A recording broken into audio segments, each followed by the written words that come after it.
All right, people, let's talk about this thing. It's the Sony 20mm f2.8 Pancake lens. And, as you can see on the turntable here, it's pretty basic. There's no aperture ring or auto to manual focus button. The camera body controls everything. It comes with a lens cap, a lens body cap, and this kind of funky lens hood contraption. But I'll get into that in a little bit about why I like that thing. So I bought this example in Japan when I was there in January, and I got a deal on it for about $260. Although I think the price here in the States or in Europe or in Canada would be somewhat equivalent to $350. The main advantage of a Pancake lens is just how small it makes the rig. Now, it's not pocketable in jeans. However, if you're wearing cargo pants or you have a jacket, it's definitely pocketable. Now let's get back to this little lens hood. It's just plastic and it goes on the front of the lens. It basically can replace a UV filter as a lens protector, and it's very good at getting rid of flares in bright sunlight outside. But if you like to use an ND or a Pro Mist or other filters, it doesn't fit as well with those attached.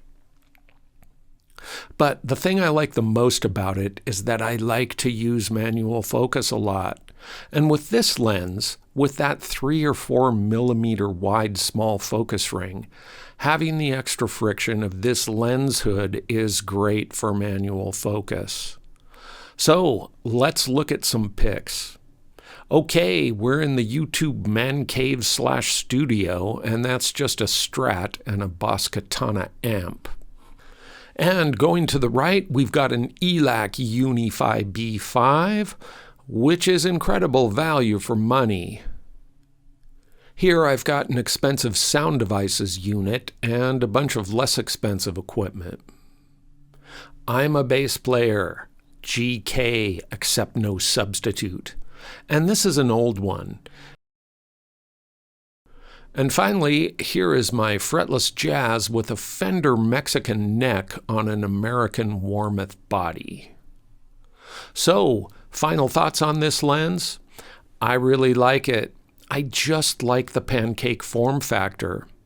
But is it as clinically sharp as the Sigma 30 that I'm using to shoot this on the turntable? Well, no, it's not. But look at the color rendition in the sample photos. The sharpness isn't great, but I sure like the color rendition.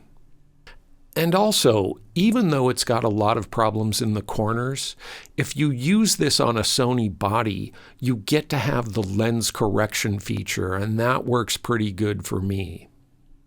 So I guess what it really comes down to is, would you consider a less expensive alternative? Like the Viltrox 20mm f2.8 that's less than $200, or just go for this one? Well, I'll take the Pancake form factor with better color rendition over the sharper but much larger Viltrox every day. So that's a wrap. Thanks for watching.